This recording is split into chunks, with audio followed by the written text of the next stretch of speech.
Hello, everyone. Welcome back to A Billion Realities. This is Jessica. Today on the show, we have a very special guest and one of my favorite podcasters, Christopher Jordan of HC Universal Network and the Dudes and Beer podcast. And we're going to be talking about life as an empath. Hi, Chris. Are you there? Yes, I am, Jessica. Thank you so much for having me on today. Thank you for being on with us. So let's first touch base about how the situation is where you are, and you can tell the audience where you are, actually. Sure, absolutely. I am in Austin, Texas, the former live music capital of the world. We are no longer the live music capital of the world. I don't think anybody can hold that ranking anymore as of this moment. So right. Things are a little nuts. We are, of course, struck with the COVID situation like most other regions of the world right now. We are under a shelter-in-place order, so no non-essential travel. Pretty much unless you have an essential workplace position, you are not going to work, anything like that. Wow. Yeah. Pretty much. We aren't necessarily in the situation that you are where you're at. Where there's martial law, things like that, where there's curfews in place.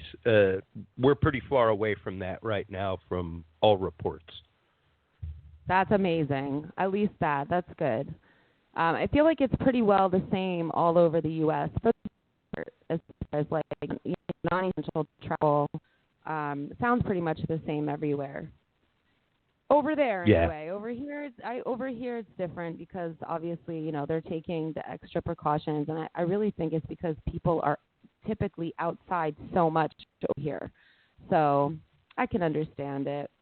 But anyway, Well, go ahead. Yep. No, I was just going to ask you to tell everybody a little bit about your podcast and what kind of topics do you guys discuss on, like, Dudes and Beer, for example?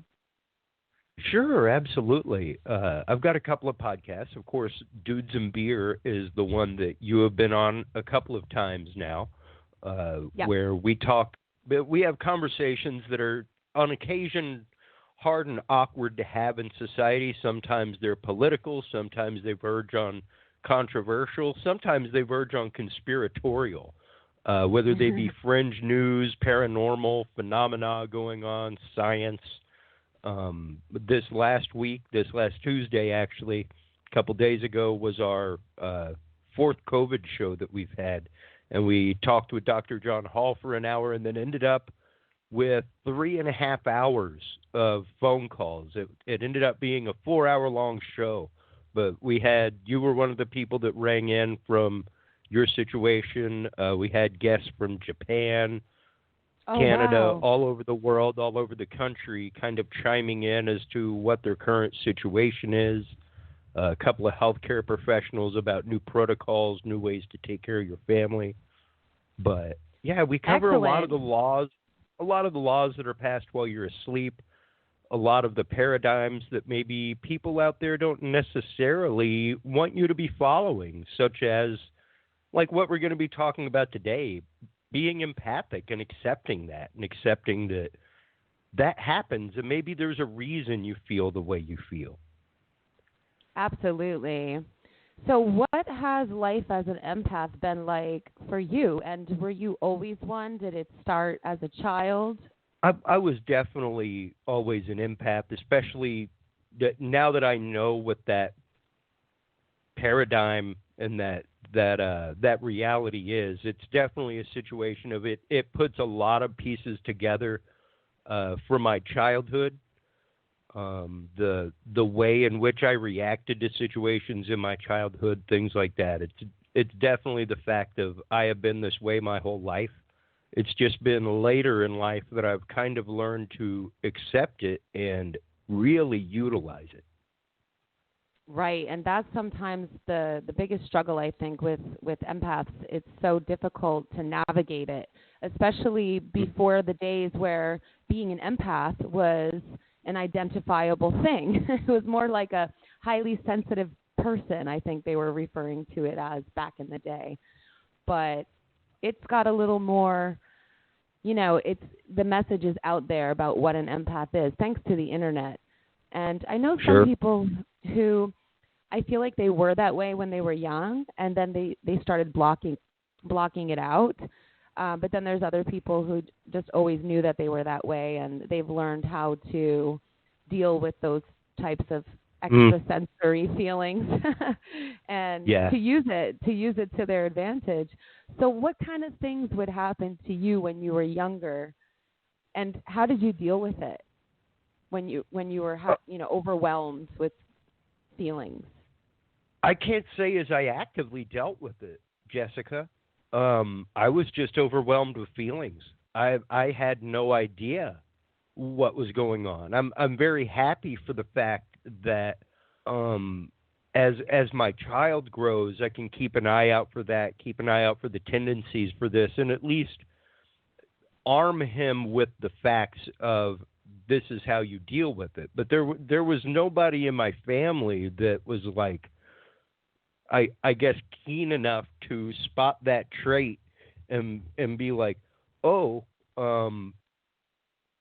Chris is an empath. It was just, oh, Chris is a really sensitive kid. Chris will talk to anybody, right? Will talk to anybody, but he won't share everything with everyone. Interesting. So like I was always willing to sit and listen to anybody talk for hours. Wow. So you wouldn't share your deepest feelings, but you would feel them, but you wouldn't communicate them. Yeah. It took a lot of therapy. Whenever that finally came about, it took a lot of therapists playing games with me and just sitting down and playing, and that's how the shell was broken.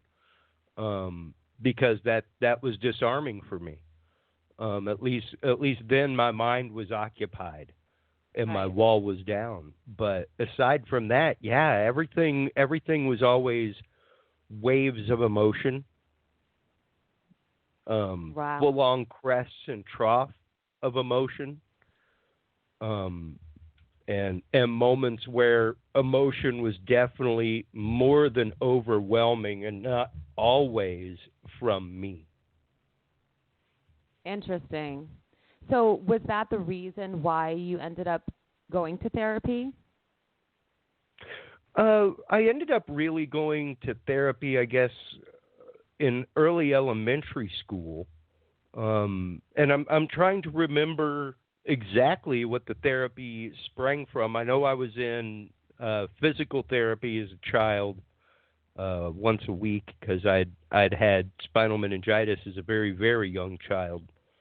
I kind of had to start relearning how to walk, things like that. I had a lot of fine motor skills, and I think that a lot of the fine motor skill issues and me going to like occupational therapy, they called it, where it was like extra work on writing and reading and things like that, penmanship, that kind of stuff. Wow. Okay.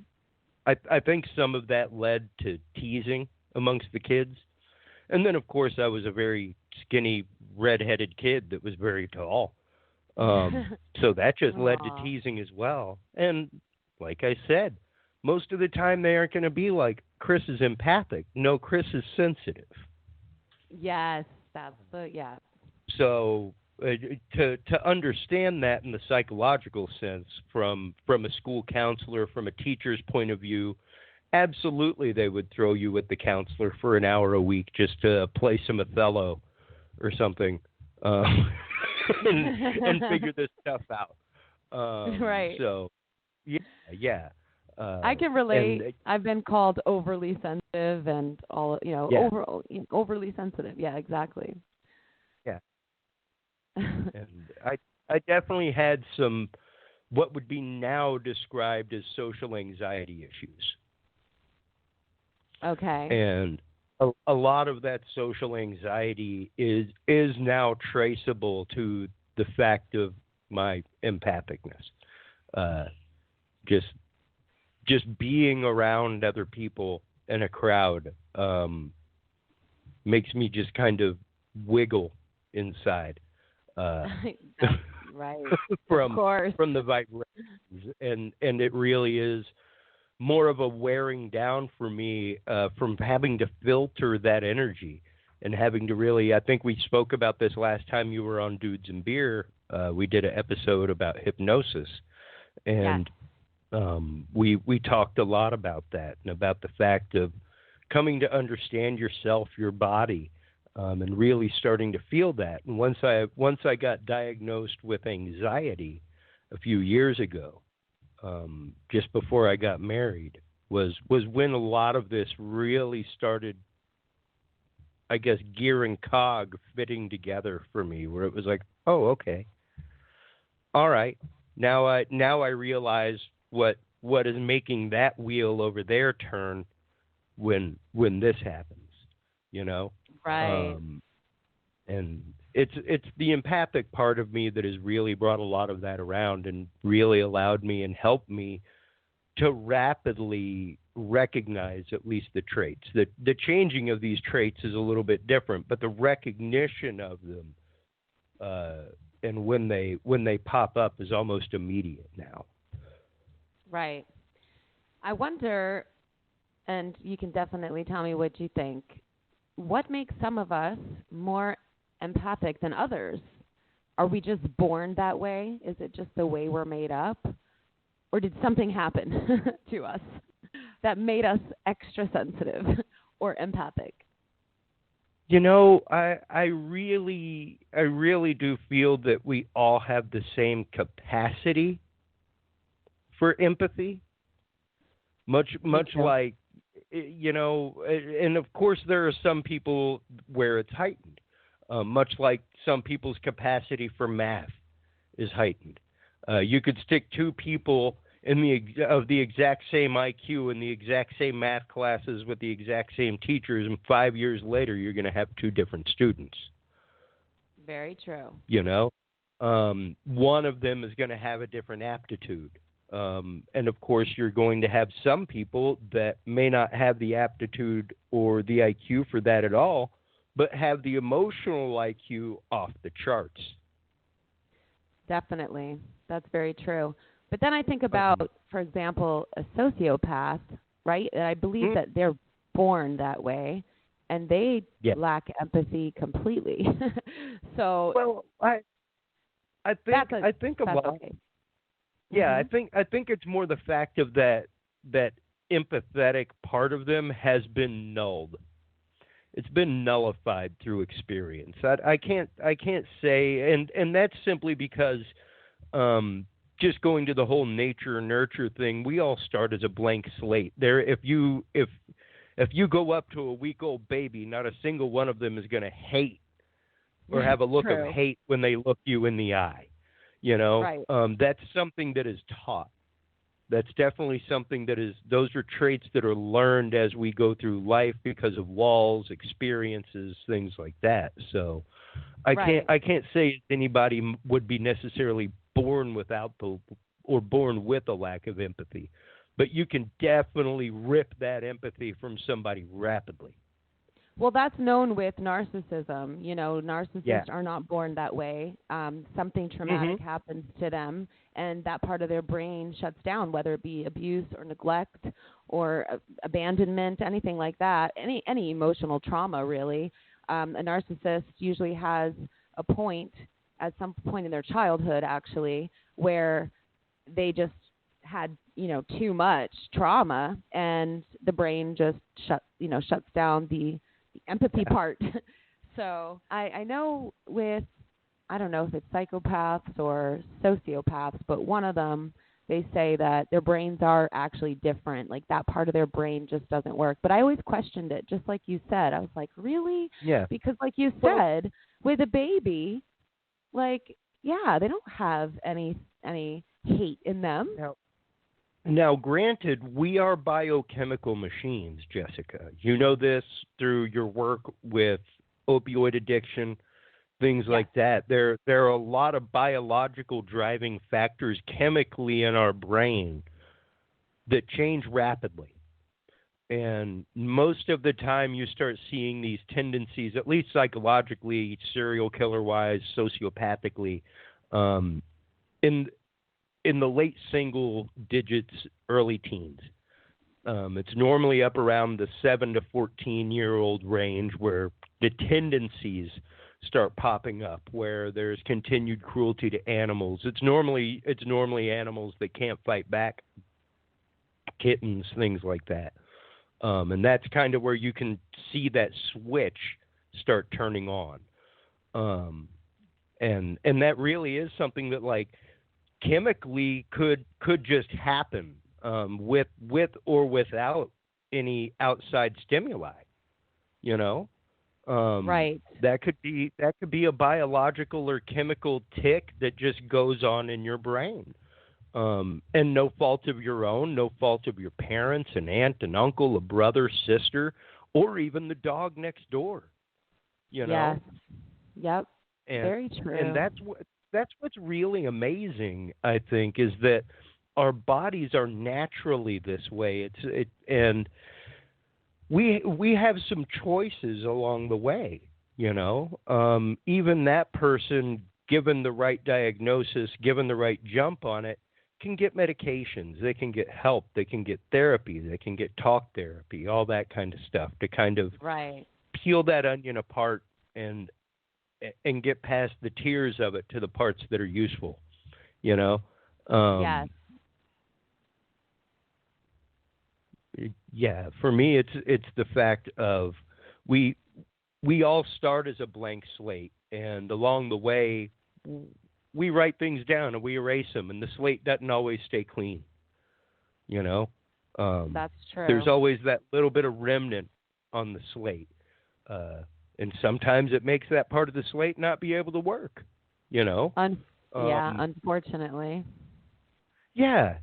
So it really is the fact of it, at least starting to pick these things apart as I've developed spiritually, as I've developed emotionally, and really starting to, it sounds weird for an empath, but to purposefully, coldly, and logically look at them.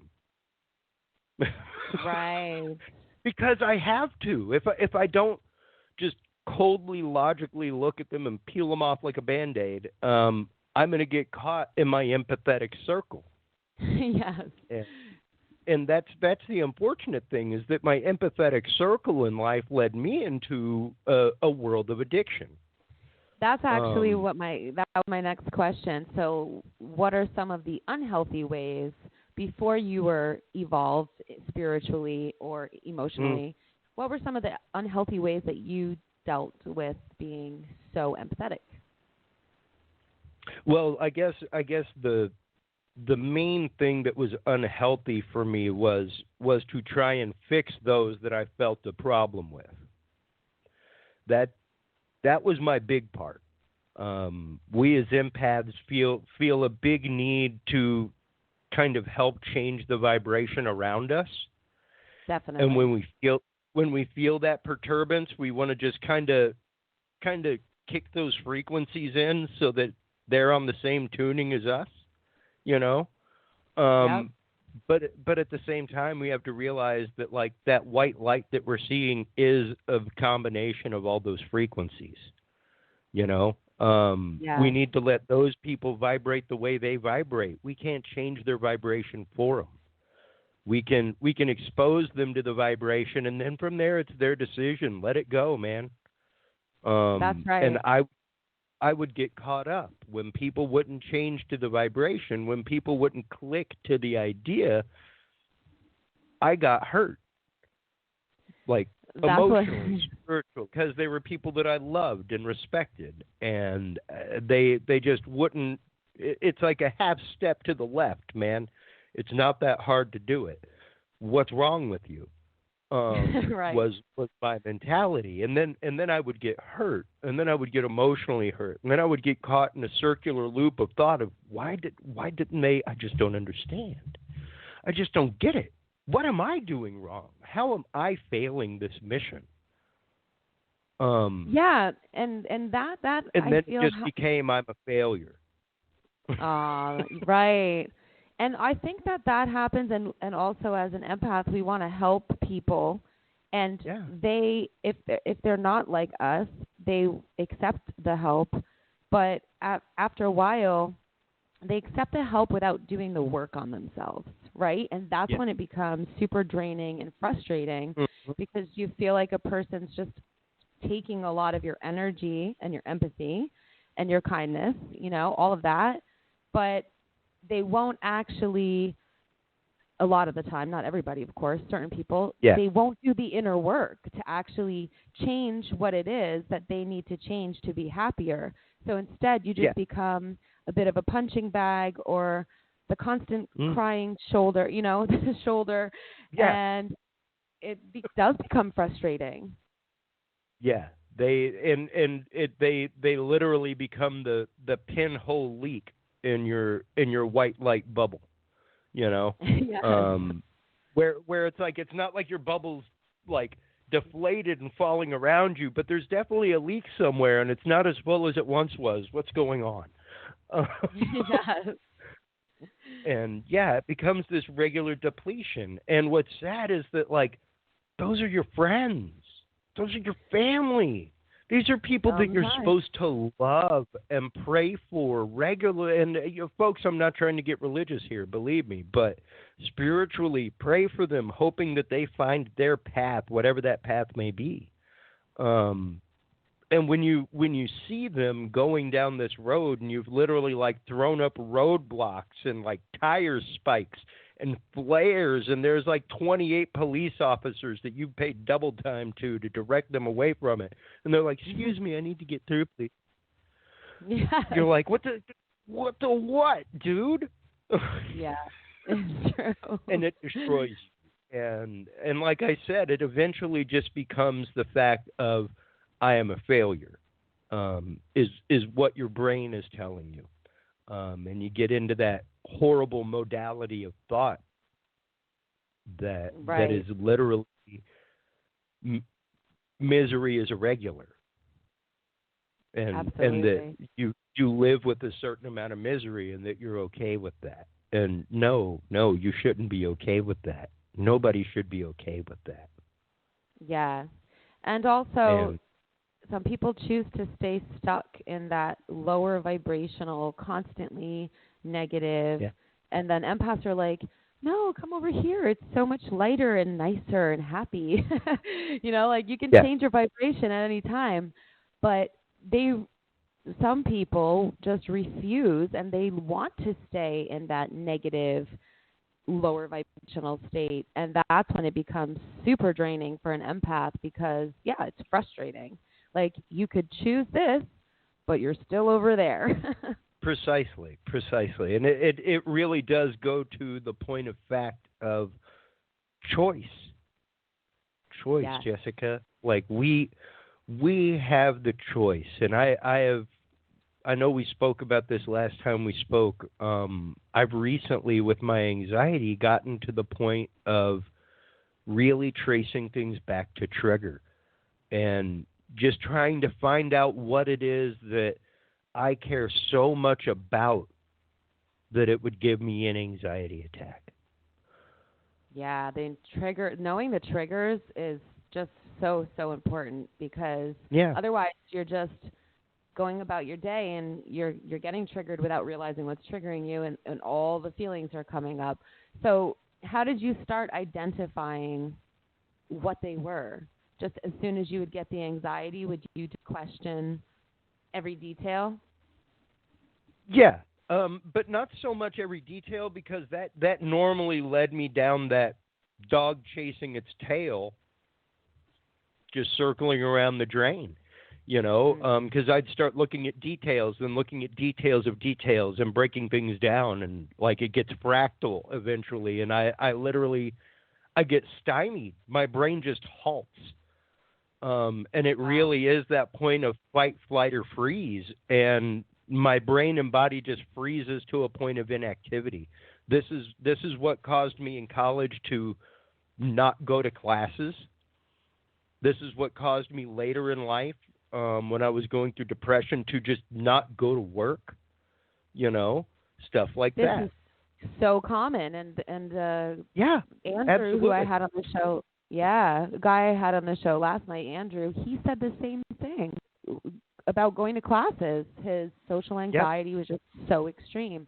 So it can definitely interfere immensely in somebody's life. And it was literally just the fact of I would start questioning why something didn't turn out, why a situation didn't turn out the way that I saw it happening. Why didn't it, and that's all it would take was, why didn't this turn out this way? And then I would see the 4 or 5 options that would have been. And then I would see what led to those. And then and it was just a non-stopping spiral of thought. And when I explained this later, when I had my first known anxiety attack, I literally passed out at the store. It was about 6 months before my wedding, and I was at Walmart. Not gonna lie, I was at Walmart. We all at Walmart.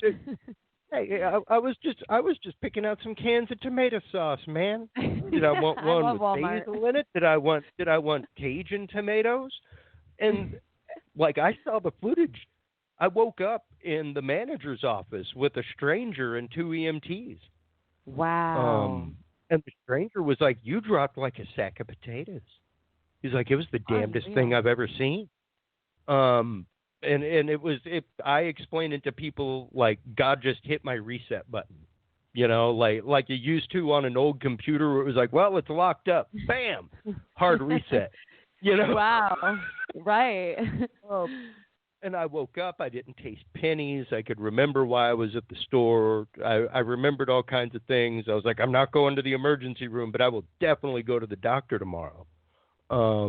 And we did an EEG, EKG, all that stuff, made sure that there wasn't a heart arrhythmia, anything like that, because I was coming up on 35.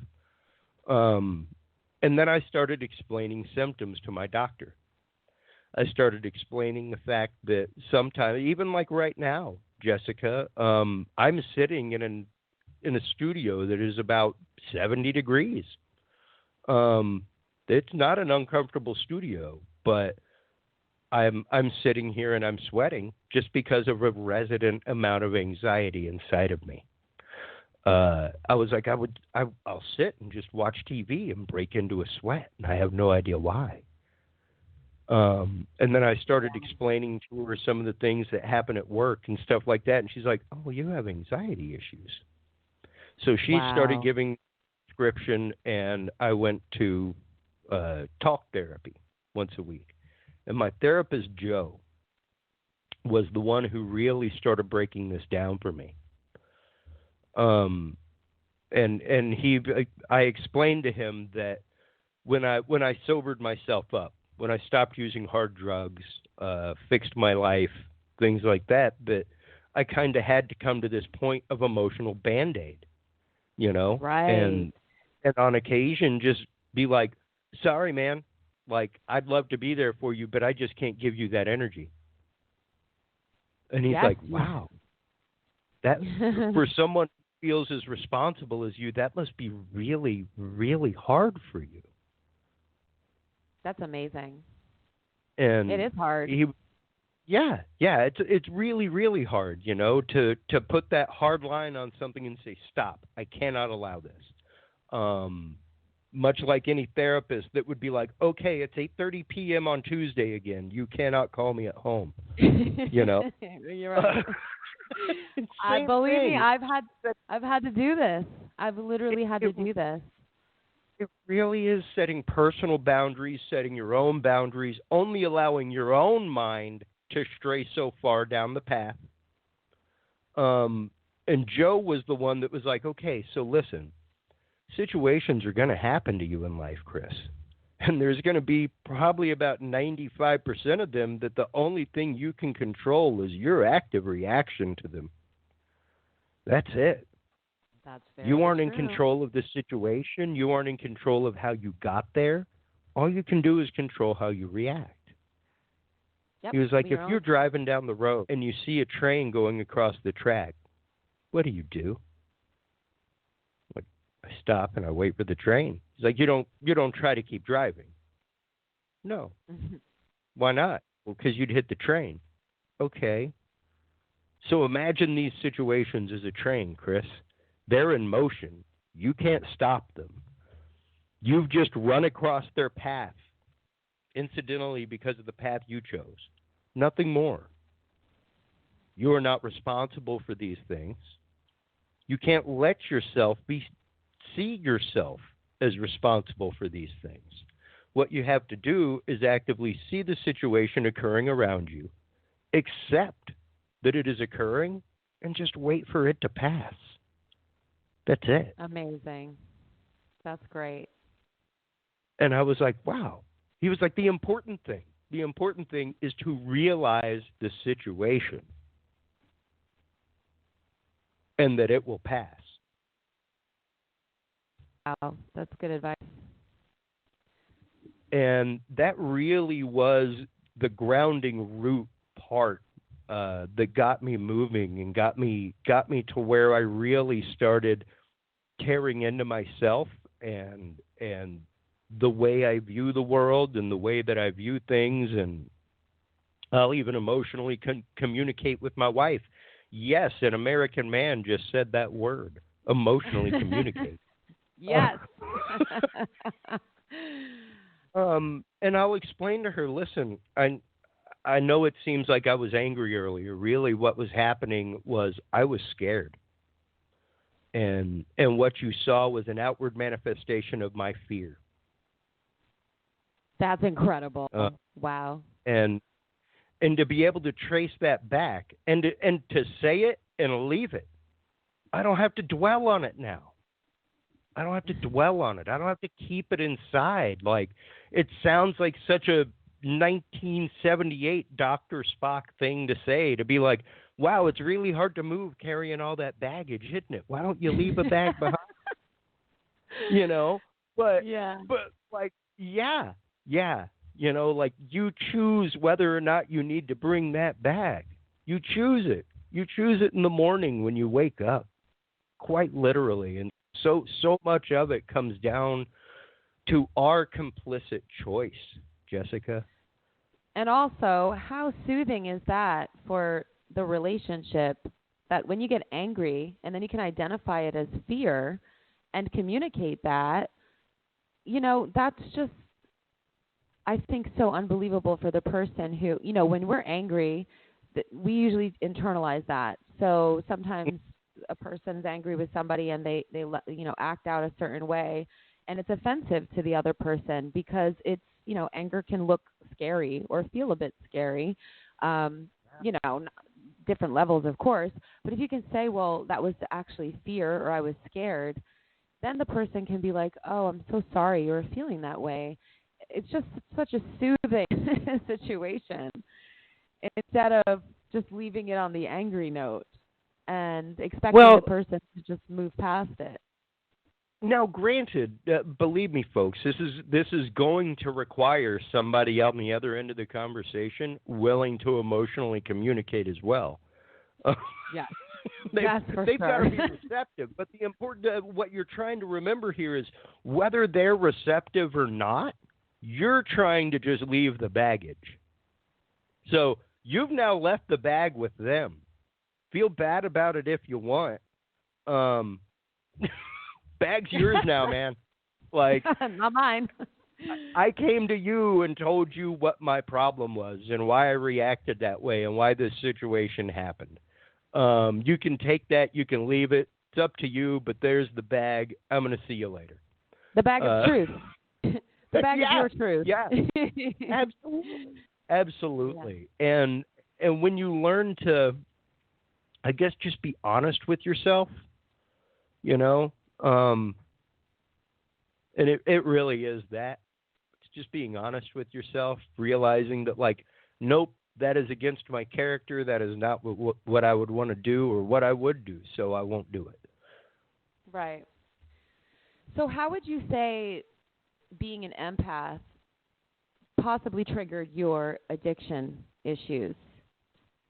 And was that the trigger? I think it had a big part to do with the trigger, Jessica. I wouldn't say it was entirely the trigger because it was definitely um, my my empathy was definitely part of what got me out of that darkness. You know, Okay. because there was a part of me that I had to sacrifice in order to live that lifestyle. And some of that was my empathy. Some of that was my direct connection. When we Right. last spoke, I told you I used to be able to go into a state of ecstatic prayer, rapid meditation, things like that, and it got to where my brain was just distracted. I could no longer hit that level of meditation. So there were things that I definitely sacrificed spiritually of myself when I made the decision of I would prefer these drugs over the empathy that I feel. And it was definitely the fact of those drugs nulled my empathy, and I didn't Absolutely. feel, and that kind of felt good. Because it was like a burden lifted, I bet, right? Yeah, I didn't have to feel then. I didn't, you know. Of course. And now as opposed to um, my my greatest buzz and joy being leaving that bag and just exposing the truth and leaving it there, and boop, there's the truth. Um, Yep, that's my truth. all Take it that or leave effort, it. all that effort used to go to obfuscating the truth and continuing to obfuscate it, and to try and keep myself from feeling myself and those around me and the world around me. And that's a lot of energy. Like it is literally so much more energy. Like Yeah. it's an incredible amount of energy to do that, to keep up that facade, you know? Is. It's so much less energy just to be right and true and do what's you, you know? And yeah, I think my empathy was definitely something that triggered my addiction, but I don't think it was the trigger. Okay. I I think the trigger was my belief in me being a failure, um, and just losing sight, losing focus. You know, um, all it takes is that slight distraction to not be running the race anymore. You know, Definitely. um, It's a common thing amongst addicts. They feel things very deeply. Most of them, I feel. They're, yeah, very empathic in general, and that's why they crave the escape.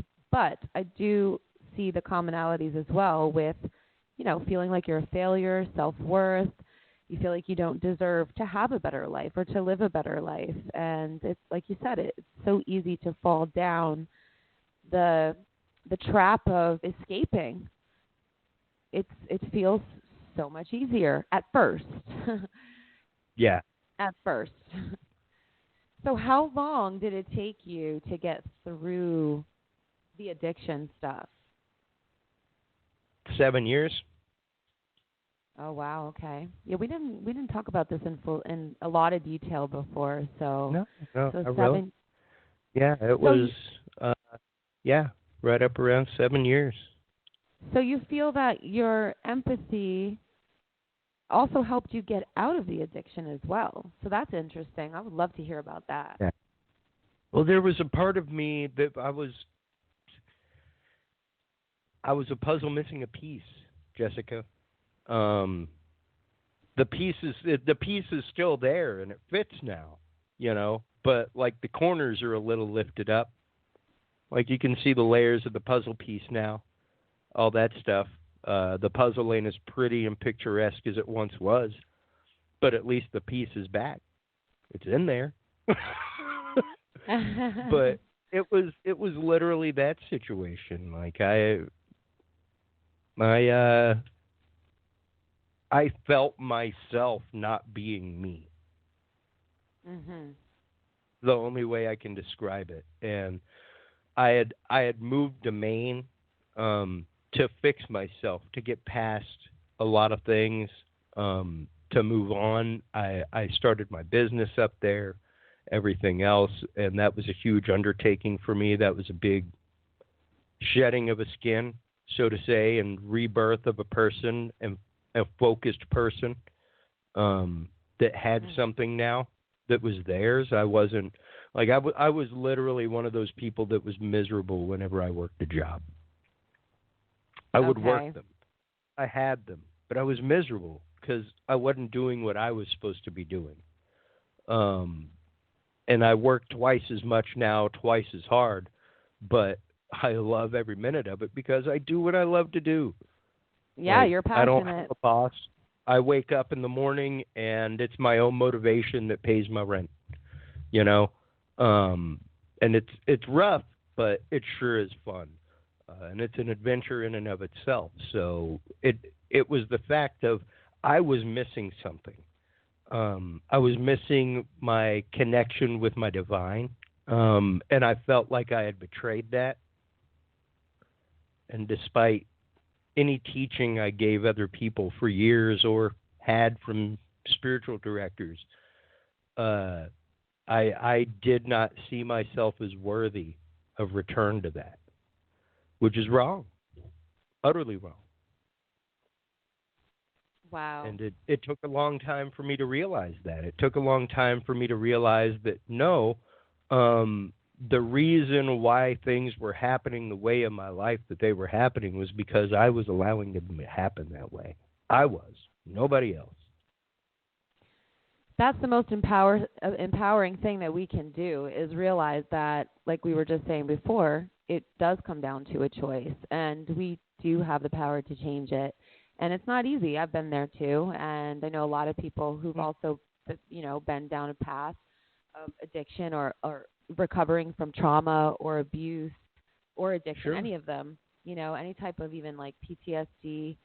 It takes a lot to get yourself back on track. And most of the people that I've spoken to or experienced, they all have a similar approach. And it was more so like a spiritual awakening. And I'm not saying everybody has to have one, but that type of evolution and that type of faith and just believing in something higher than yourself and knowing that the universe has your back.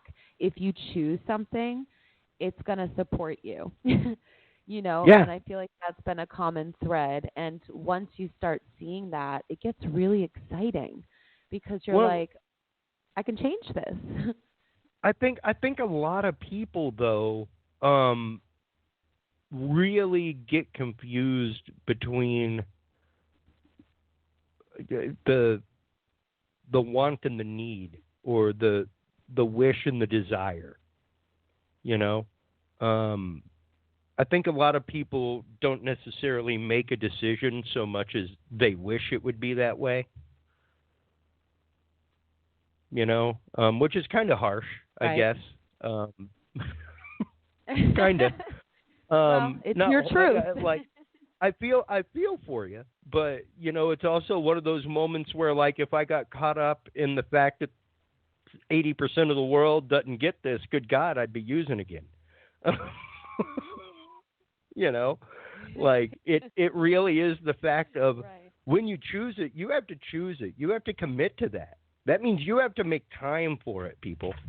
So, like, if you're like, man, I really want to learn web code. Exactly. I just don't have the time to do it. Well, have you tried making the time? I mean, for just real. Curious, because I bet you find an hour a week to watch TV or to read a newspaper or something. Priorities. I guarantee you there is 1 hour a week that you can do it. So you can do it. Are you actively applying that? Are you trying to do it? Or are you just giving it head service and saying, like, yeah, I'm going to do that? Which it then goes just back sets to up. what we. It goes right back to the failure circle at that point. So right, and as we were discussing the other day, it also goes back to making the choice And Mhm. the universe will support you if you're trying. That means energy, Right. effort, approach, mental focus on it. It's Yeah. not going to magically happen. And that's why it's very frustrating when people just complain about their lives. And from from an objective perspective, as a person on the outside, you can see all the things that they're not doing. But sometimes people get so stuck in their heads that they can't see Yeah. all of the options that are available, which is what I say even about people who are struggling even with, let's say, depression. I know depression is real and I know it's hard, but Absolutely. there are things that you can do, like listen to meditation music with binaural beats. That literally changes the Hmm. brain's physiological response. It changes your vibration. It can Yes, it does. change the way you feel, even if it's fake. And that's kind of what you need to get out of it. Even if it's not, I don't mean fake as in it's not actually happening to your body, but you can start to feel happy again and actually not know why, because you changed your Yeah. vibration. So, Well, and a big part, another one is try going for a 10-minute walk a day. That's all you need. 5 minutes one way, 5 minutes back, folks. But what you're going to see in that 5 minutes is not your cubicle, not your house. You're going to see things outside of your world. that's what it takes. You know, and it really is much like going to the gym. You aren't just going to go to the gym and pick up a 200-pound barbell and start ripping it, man. They're going to tell you to start off small. Start off with some toning exercises. Then we'll get into some heavy lifting eventually.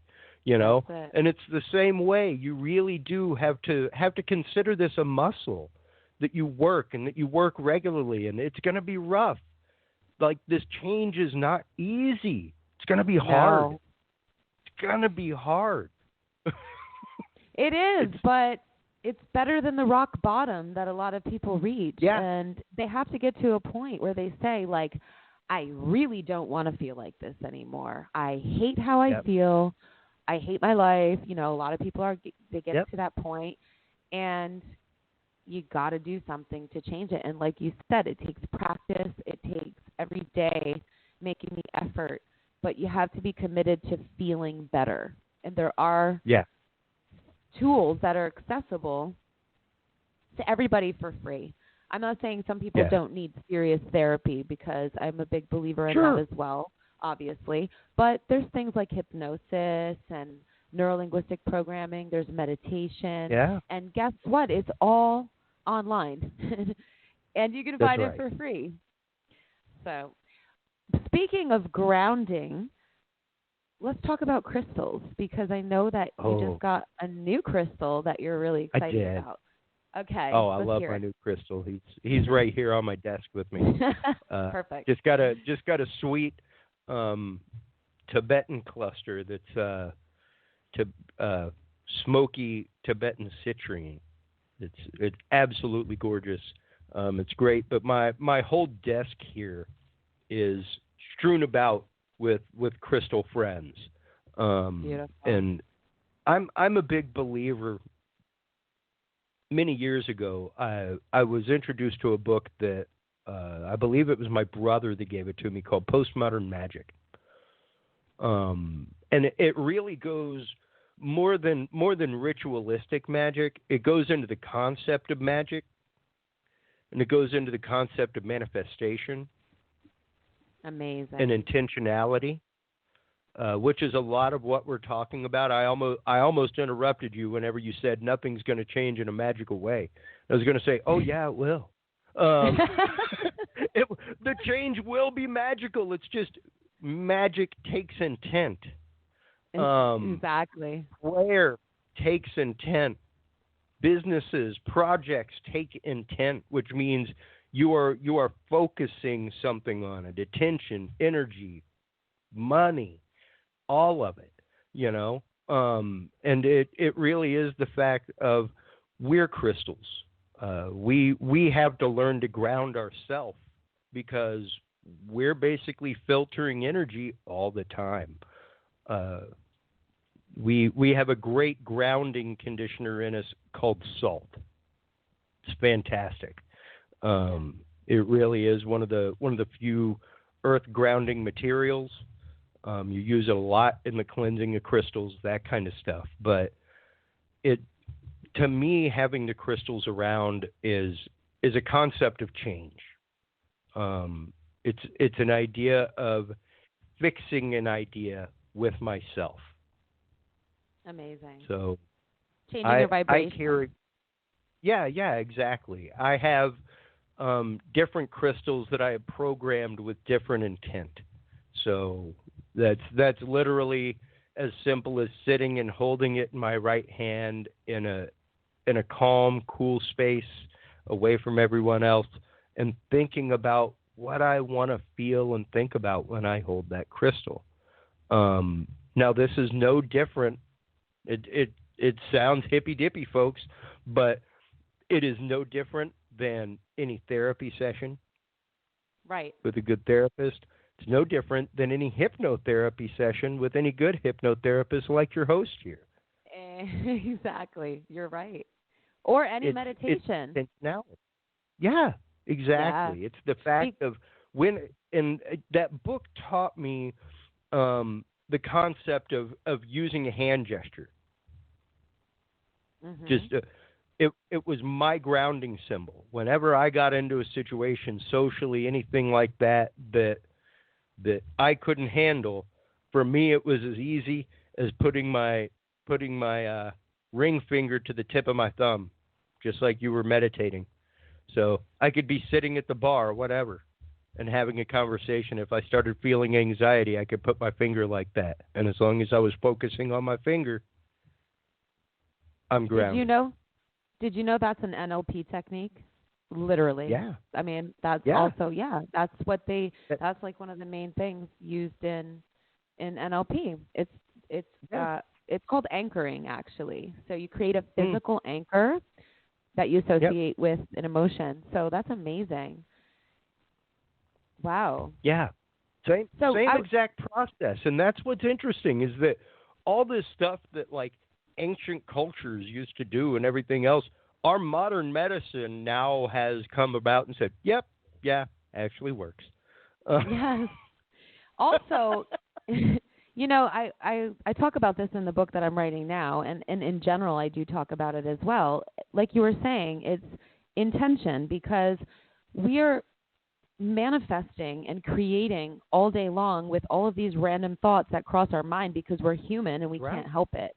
But when you focus with intention on what you want to feel and what you want to see happening in your life or manifesting or coming to fruition, that has more power because it's with intent. So that's right. Even just 20 minutes a day, if you can do longer, then great. But even 20 minutes a day of that, you're still helping in a major way to cancel out all of those random thoughts that you're manifesting by accident.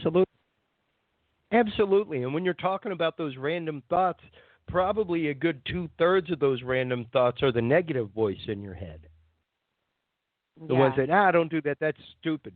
Stupid's a horrible word. Stop saying that to yourself, people. Yes.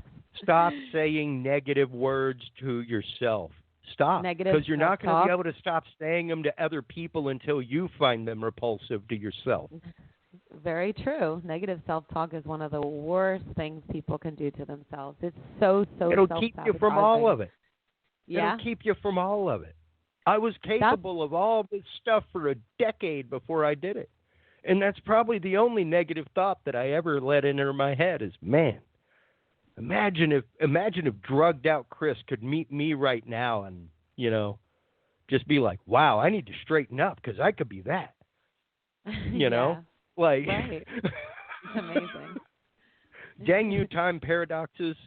So yeah, it is the fact of I wouldn't be who I am without the struggles I went through. Most definitely. My decisions made me who I am. My decisions brought me to the point that I am today.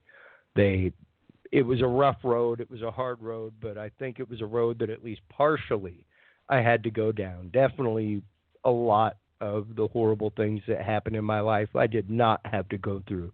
That was once again a point of choice. And I think that's really the big thing to bring apart or bring across in this episode with empathy is that it's a choice.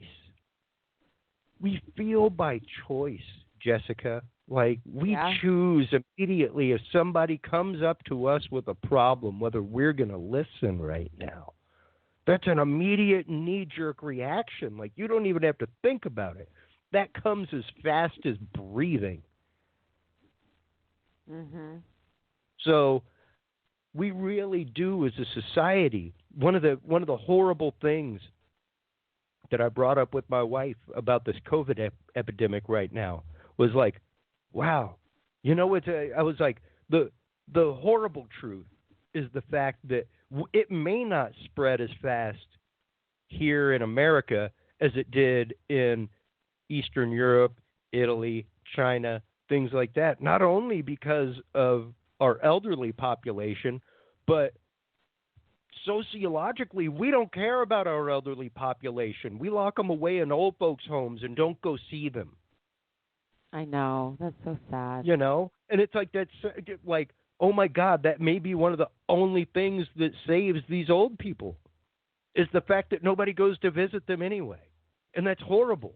Oh, like, yeah, it is. You know, like the whole reason that the death issue was so large and the rates were so big in China and Italy and everything else is because of how entrenched the family and the familial love is. Doesn't matter if you're angry with them or not. You're going to eat Sunday pasta. It's happening. Like you're going to spend family day with your family on Sunday. That's what you do. You know, families live together. Everything else. So those cultural differences, I think, make a big difference, but they also make a big difference with us empathetically. And in America, we have just cut that switch off with empathy. And it's kind of scary to see people that have no sense of empathy about what's going on. I don't care what you think about anybody politically, but if you're going to say like you wish something upon someone, I was like, that's horrible. How are you possibly a better human being than them? And I don't want to be judged, but that's pretty horrible. You just wished ill upon someone. Of course. And it really kind of cracked me up because I know twice, of course, since our president has been in,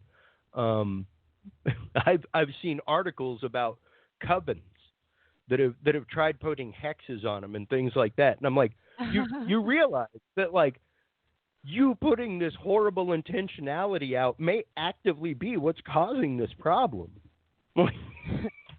Or coming back to the person who's doing that. Yeah. Like, you want to know where all these horrible things are coming from. You're wishing ill as a mass group upon one person. And like you're when vibrating at cold. What do you think's going to happen? Right, and you're vibrating at the frequency of hate, and you know, so that's what you're going to get back, and that's what you're going to see. Yeah, and for those of you out there that, I mean, really doubt anything that we're saying about empathy or something like that, walk into a room after a fight. After a really good, like, husband and wife knock-down, drag-out fight. Just walk in the room to go grab a soda out of the fridge. See what you feel. Yeah, the tension is like, oh, my Welcome God. to the Get world me of an out of empath. here. Yeah. That is what we feel going to the grocery store. Oh, my God. I love that you just said this. It's so accurate.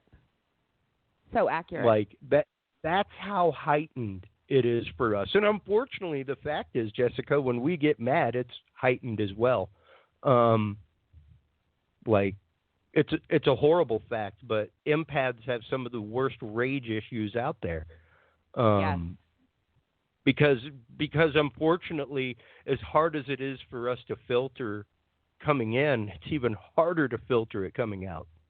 sometimes. It is, because when somebody's being so hateful or just angry, like volatile towards us, we almost just mimic that. It's like we feel it and almost live it out. I don't even know how to describe that. You know, you would probably be better to describe it.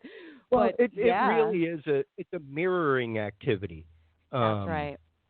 You know, it's like, unfortunately, us reflecting it back is making it worse, and making it more powerful. You know, because nobody wants to look at themselves when they're mad. Now you're going to show them that they're mad and then explain to them why they're mad. And Lord forfend, you might be right about why they're actually mad. And when you point that out, they're just going to get more mad. So for real, we feed our own vicious cycles all the time, and that's what we really, I think, as a society and as people, need to keep an eye out for. Is what are we contributing? You know, not only necessarily because you may not be able to help, and that's a big part of the empath's problem, is that we want to help. You can literally help by not contributing. Right.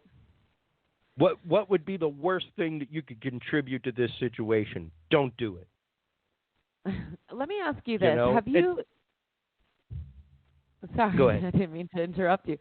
Have you noticed that when it comes to empaths, there are certain people that really anger them, like really, really push their buttons. Like they cannot be around certain people. Yeah. And it's like the same type of energy over and over again. I've noticed that. I've even noticed when I was working on a comedy show as an actress in Toronto years ago, there was one girl who's always very moody. And when you're on camera and you need to be funny and there's like a really bad energy in the room, I would be like, can somebody please ask her to leave? Like, she didn't say anything to me. It was just her energy, and she didn't have to. I felt it, and I had a really hard time doing comedic acting with that heavy, heavy energy in the room. Everybody else's energy was okay, but for some reason, to an empath, the dark energy will stand out, or the angry energy, or the hateful energy, and she had that energy. Yeah. And you know, it's no necessarily fault of their own. No, like she wasn't doing it on purpose. No, exactly. We don't all realize the baggage that we carry with us. You know, some people recognize the slumped shoulders. Most people don't, of that weight being carried. And some of us that recognize that slumped shoulder just want to help. And when we can't help, it tears us up inside. And when we've tried to help and the help is not received, yet still you ask for the help, that's when it gets really, really rough. It does. It gets frustrating. Yeah. Yeah, and you really do have to, like I said, learn to filter that and learn to realize that and learn to recognize it and be willing, just like you did. Like, hey, is there any way that she could step out real quick while I take care of this? Exactly. I'm like, just till I'm done with this scene, and then she can come back. Yeah, it was literally like that. I have to tell people all the time, because I do, well, used to do live corporate AV for a living. Not a whole lot of meetings internationally going on right now. But it was very frequent whenever we're working live on PowerPoints for somebody to come up and give you your stuff and then just stand there. And it's like I keep a seat empty in between the computers just for that reason. And I invite them to sit down. Please have a seat. Get comfortable. It might be a minute. And it seems inviting because, number one, I've just invited you to sit down in the tech booth. How cool is that? But really what it is can you please not hover over my shoulder? It's the most right. way in the world that I can say, like, can you please not just like lord over me while I do my work? Please. Could you not? Oh, that would drive, I can't do that. I can't deal with that. And I can either I can either sit there and stew in that energy while they stand there obligingly, like they aren't doing anything. They aren't trying to do it. That's just how I feel inside. So knowing that that's my trigger, I put a chair there and I invite them to sit down while I make changes. Right. It's just my known trigger, and if they refuse, cool, all right. And I do my work as usual. Most people decide to sit down, and on occasion, what's great, and this is the psychological game, is when they sit down, their need for control can't not be fed. Oh, So most yeah, of the time, true. they end up making their own changes. That's interesting. So I'm That's really actually- playing the psychological card of understanding that, like, this is their presentation. They don't want other hands on it if possible. So if I invite them to sit down 6 inches away from the keyboard, they're probably going to want to change it themselves. That's hilarious. And it's great. It works out for everybody. So it really is about being preemptive and learning your triggers and learning the ways that your body feels as an empath. Yes. The ways and means that you move around a crowd, and trusting, for me, it feels like somebody tied a kite string to the back of my belly button and is pulling it. Wow. That's my internal feeling. Is I a little realize- tug, Okay. I hear kind you. of an elevator feeling, Wow. I've noticed I did notice years ago that I had to stop watching the news. I would see something and it would, have to do with something happening to a baby or a child. I had babies at the time. Mine were really little, at that moment. And I had to stop watching talk shows of bad things happening to children or on the news. I was just like, nope, I can't handle how this makes me feel anymore. It's not teaching me anything I don't know that can happen. So it's completely unproductive to my well-being and my vibration. I literally stopped watching the news and those certain, like Oprah, Dr. Phil. I probably shouldn't be saying those right now, but That's all right. I'm not saying don't watch them.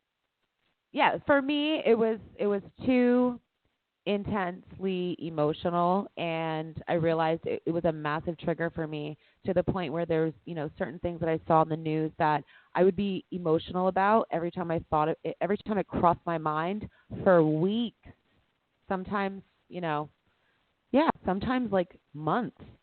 There's still one thing that I saw in the news that just disturbs me to my core to this day, and it was but so I agree with you. You have to learn what your triggers are. For me, it was harder to identify my social triggers. It took me longer to realize that I do actually have a certain level of social anxiety. But I have realized that my limit is usually like 2 hours. After that, I'm just like falling apart, Yeah. Yeah, So, well, and people ask me all the time, like, what do you mean social anxiety? Like, you used to run sound in bars. And I'm like, yeah, but, like, playing with knobs and wires and stuff is my zen. Like, that's how I relax. That's different than being in a crowd, yeah. Yeah, like, though I was at the back of a crowd and I had a huge crowd between me and the stage, I was like a horse with blinders on. My focus was on the stage and what was happening there. You take that same horse down the same street without the blinders, and he's going to buck and kick. You take me into that same bar on a Friday night without a band on the stage, or without me running sound for the band on the stage, without my blinders on, and it's going to be a rough evening. Could be. Depends on the vibe of the room and how well I can filter things.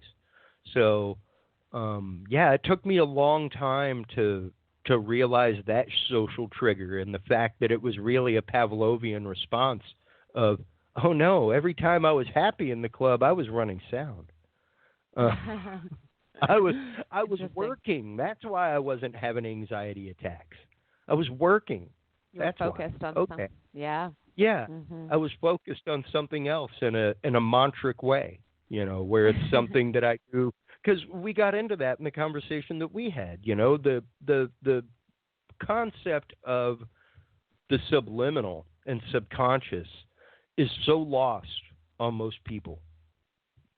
And they don't realize that the subconscious is your rote memory, what you're used to doing without thinking about it. That's why that morning drive to work doesn't seem like an hour and a half with all the traffic, or an hour, just because you're used to the path. You could drive it without thinking about it. You probably aren't thinking about it 90% of the time when you're driving it. That's when you slip into a state of hypnosis. Yeah, exactly. So, yeah, when I'm rolling cables and doing all that, like, I am the biggest deep breath that you could ever meet, man. Like, give me a soundboard and a bottle of rubbing alcohol for me just to sit there and clean knobs, and I'm happy, man. So, yeah, it was a totally different world, and learning to realize that trigger made it to where, like, yeah, I may not go out to as many shows, but the ones I go out to now are epic and awesome, because I don't have to go out to every show. So, yeah, it really is figuring out triggers and learning how to abate them, and learning how to kind of short circuit the way your brain thinks and processes information, and not letting that negativity in. Absolutely. It's a learning process, definitely, and it takes a lot of effort to learn what the triggers are and then what to do about them as well. So I think it's just amazing that you're on that, you're at that point in your journey where you've been able to identify them. You have a physical anchor, touching your thumb to your ring finger. You have your system in place. So that's amazing. And I think it's great for people to hear that, the audience, to take something away as far as how to deal with social anxiety, because it's so common. Even for me, a lot of people would never have known that I have a certain amount of, certain level of social anxiety, because I've always been a very social person. But especially as I've gotten older, I've definitely become a lot more sensitive to social situations, and I think that during my spiritual journey, I have become more empathic than I think that I was at one point anyway. Maybe I was as a child, but I feel like in my 20s, I blocked a large portion of it out, and then it slowly started, heavily creeping back. Not even slowly, but yeah. After I had kids, but actually is when I noticed that I was just like very empathic. It was like a switch went off in me. Unreal. Yeah. Actually. Yeah. That's a biological thing, and you really can't help it. Yeah, it's instinctive. Yeah. My wife sometimes catches herself at family members and things, and she's like, "Oh my God," she gets very self-conscious about it. And I'm like, "You understand that everybody here has had a baby, right?" Yeah. Like they're all good, sweetheart. They all understand what's going through your brain right now. You have no problems with anybody here. They all get why you feel the way you get, Yes. It's true. Like, they all understand it because they've all been there. They can empathize with your situation. See what I did there? Absolutely. Yeah. I do. Yeah. And, so much of it is us being hung up on ourselves, Jessica. Us blocking it out, us not allowing it to happen. And we really do, if anything, just need to be in touch with that. Being in touch with empathy and with yourself and with the way that you feel the world around you is so entirely important. And I'm here to tell you guys, you may not cry a lot, but I guarantee you feel a ton. So don't be afraid to do that. Don't be afraid to let yourself feel. Don't be afraid to let yourself explore why you're feeling that, and be okay with it. Be okay with it. If it's an unhealthy reason that you're feeling something, be okay with it and work on that. Figure that out. You know, if it's something that you need help with, go seek help. It's okay. I think it's especially hard for men. I have to say that because they're raised to block a lot of their human emotions. And so I think it's extra difficult for men to admit that they feel certain things and to have an open conversation about it. And I would love to see that change because it's just not fair and it's just not natural. But I love that you're a guy and you're saying this. It's up to fathers like me to step forward to teach this to our sons. Yes. You know, to teach them that it's okay to feel. It's okay to feel things. You're allowed to feel things. You're going to be happy that you feel things later. Even my son right now, he's close to 3. But since he was a baby, I have never baby talked him.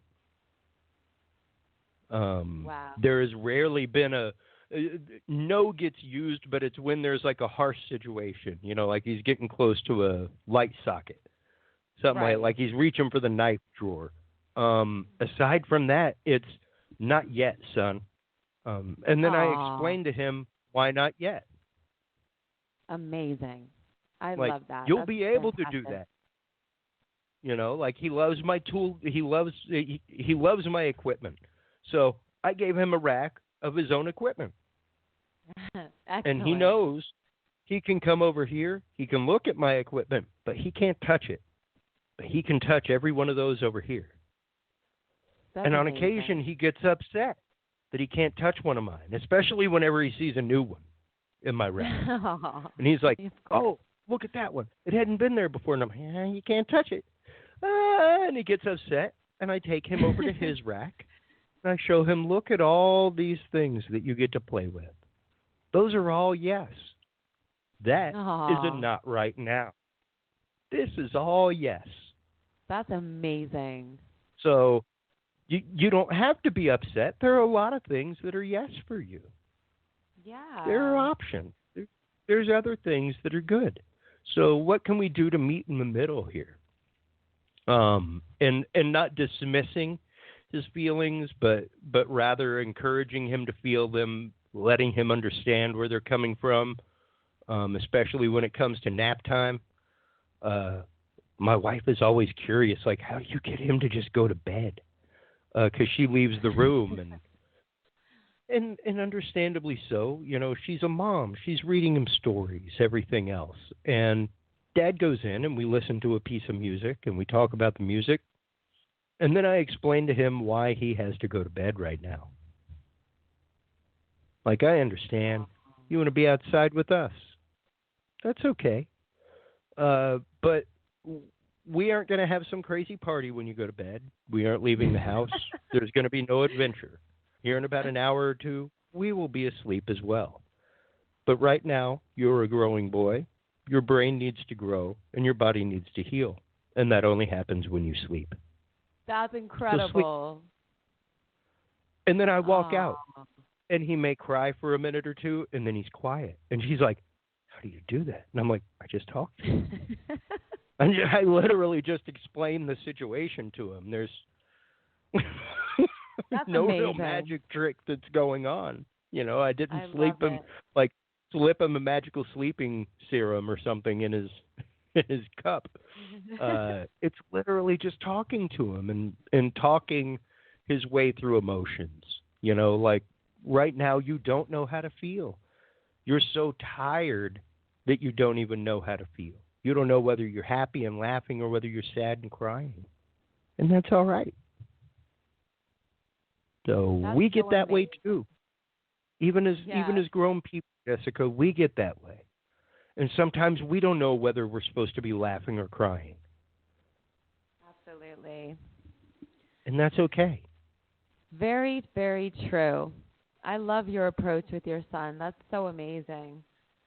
Thank you. So before we wrap this up, because we are getting close to running out of time, I want you to, if you don't mind, to just share your amazing podcast information, because that's how we connected in the first place, and I absolutely love talking to you every single time, and your podcasts are always fantastic.